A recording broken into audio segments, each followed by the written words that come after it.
What's up, everybody? It's FarmerMunchiezzz.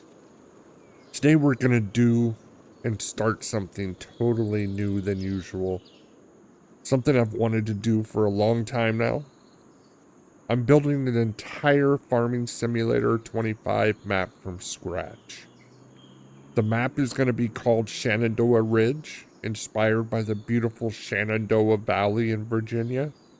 Rolling hills, small towns, farms tucked between the mountains, and I'm taking you on the journey through the process from beginning to end. But before we can build anything, we gotta install the tools to make the map. So in this episode, I'll walk you through how to install every program you need to start making FS25 maps, even if you are completely new to modding. But the first thing we gotta do is go over the core tools you're gonna need. Alright, here's the list of tools that we will download and install. The best part about these tools is that they are all 100% free, and they're the same tools used by pretty much every FS modder and map maker out there. I'll show you where to download each one of these tools, how to install them and set them up, and then after they're all installed and set up, we'll also set up a clean modding workspace so you stay organized and don't break your project later. Trust me, it happens. I will also have links to every tool on this list in the description below. First up is Notepad++. You'll use this for opening and editing the XML files. A normal text editor works, but this one highlights everything properly and makes life way easier. There are also other editors available, but this one tends to be the editor of choice. We'll go to download and get the newest one available. That's Notepad++ 8.8.8. We'll hit download and we'll download it. After it's done downloading, we'll go ahead and install it. We picked a language, of course, English. Okay. We'll click next for continue. Of course, we'll agree to all the terms. Install it in the default directory. Default options, we'll go to next. And we'll install. No, we don't want to run it right now. And we'll finish. And once it's installed, you're good to go. No special setup needed. And we can move on to the next thing on the list. Next up on the list, we'll go to the Giants Developer Network and download the Giants Editor 10. You will need to make an account with Giants in order to download this, but it only takes a minute to make an account. After you make your account, you'll go ahead and log in, and we'll go to downloads. And in the editor section, we'll get the newest one available at this time right now. It's Giants Editor 10.0.10, Farming Simulator 25. We'll go ahead and download that. Giants Editor 10 is the heart of modding and map making in FS. Everything from terrain sculpting, placing buildings, painting textures, and all things modding, all of that happens here. While we are here, we'll download the last one on the list as well, the Giants i3D exporter. If you go to the section below in the exporter, we'll grab the Blender exporter plugin 10.0.0, the Farming Simulator 25, and we'll download that as well. But we're going to wait till the very end to install it after everything else is installed. After it's downloaded, go ahead and install Giants Editor. We'll click on it. We'll accept the agreement and hit next. Install it in the default area, hit next. We'll keep this default, hit next. We want to create a desktop shortcut, so we'll check that box. We'll hit next. Let it install.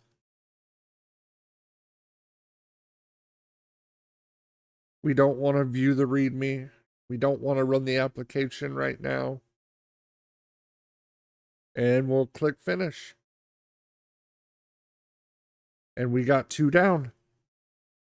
The next one up on the list is Blender. Blender is a 3D modeling tool that makes just about everything you see and use in FS. The tractors, harvesters, seeders, farmhouses, barns, everything. You more than likely won't be modding everything from scratch. I mean, unless you want to. But Blender is required if you ever want to edit a building model or fix something in your map. We are going to be downloading an older version of Blender, as from my research. Blender 4.3.2 works best with the Giants i3D exporter. When you get to the Blender page, you're going to click download. And down at the bottom, it says looking for previous versions. We're going to click previous versions. We're going to go to download any Blender. Go down to the bottom. And we're going to click on Blender 4.3. And then depending on what operating system you use, I use Windows. Well, I'm going to download the Blender 4.3.2 Windows 64 MSI. And we'll download that. And we'll wait for it to download. After it gets done downloading, we'll go ahead and click it to install it. We'll go ahead and click next. Accept the terms and license agreement. Click next. We'll leave this default and click next. And we'll install. And we'll go ahead and let it install.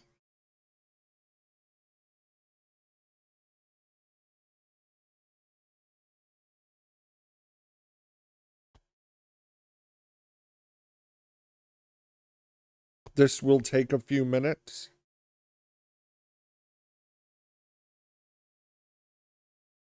We'll uncheck Learn how to support Blender. And we'll click Finish. And now Blender is installed. We'll move to the next thing on the list. All right, before we install the last one on the list, the Giants i3D exporter, I like to open up and close Blender so it can create its system files. After that, we can install the Giants i3D exporter. It's super quick. So let's open up Blender.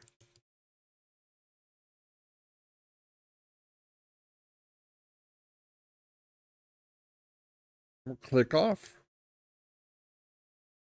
Now that it's open, we'll just close it. It's got its files now that it's opened. We'll go into where our file downloaded. We'll double click the Blender i3D exporter and let it install. It sees that Blender 4.3 exists. It's checked. Make sure that's checked. We'll install it. And the exporter plugin files have been successfully installed. Okay. Now the Giants i3D exporter is an add-on to Blender that lets Blender import and export Farming Simulator's i3D file format. But just installing the Giants i3D exporter doesn't make it work. We have to turn it on to activate it. So we're going to open up Blender again. You click off to close this little window. We're going to go into Edit. then Preferences. And we're going to go to this add-on tab right here. And at the top, we can search Giants.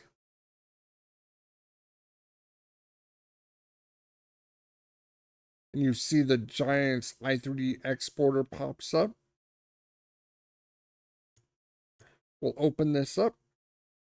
And there's a little checkbox right here. We'll check that checkbox. And now your add-on is activated. We can close this box.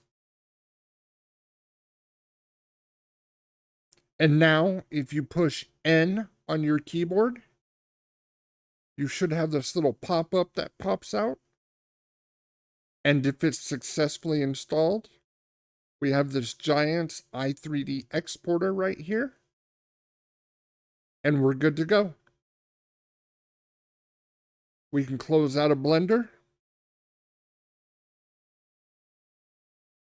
And this next part isn't required, but in my opinion, it'll save you so much stress later.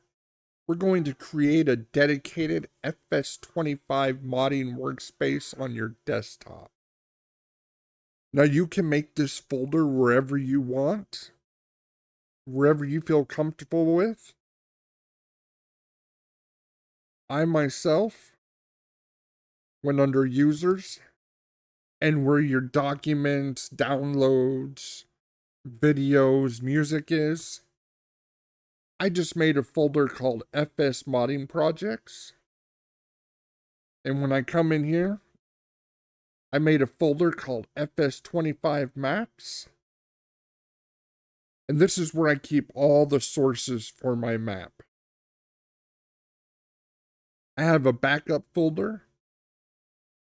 After any time I do a big change, I'll zip up my map, put it in this folder with a date.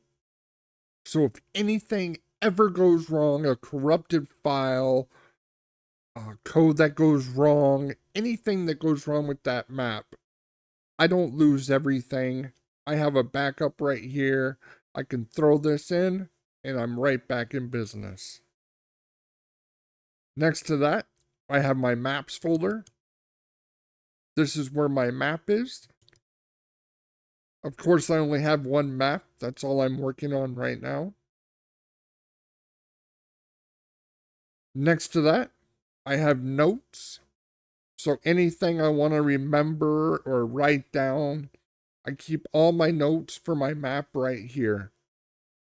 As you can see, some things include a building list that I want, my creation plan, my starter farm layout, etc.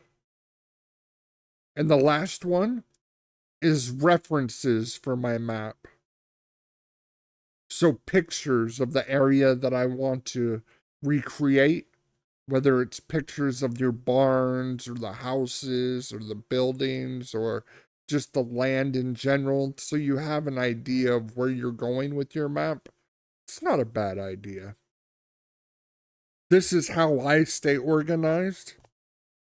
Modding creates a ton of files, and having a clean workspace is the difference between finishing a map and giving up. Last thing, I stress. Backups. Editors can crash. XML files can break. One bad edit can ruin your project. So like I said before every major step, zip your map. Drop it in your backup folder. If something breaks, you can just roll back and keep going. And that's it. All your FS25 modding tools are installed. Your workspace is ready, and you're ready to begin your own journey. I hope this helps some people out there interested in experimenting with the modding side of Farming Simulator. I'm not a pro by any means. This will be my first map. Also, if you want to follow along with the journey of Shenandoah Ridge, be sure to hit that like, subscribe, and stay tuned. In the next episode, I'm going to try bringing in my height map, importing it into Giants Editor, and officially creating the first version of Shenandoah Ridge. This is FarmerMunchiezzz. I'm going to end this episode like I end every episode. Come on back. Let's see what kind of madness we can create. Everyone have a great day. Have a wonderful night. And we'll see you on the next one. Bye.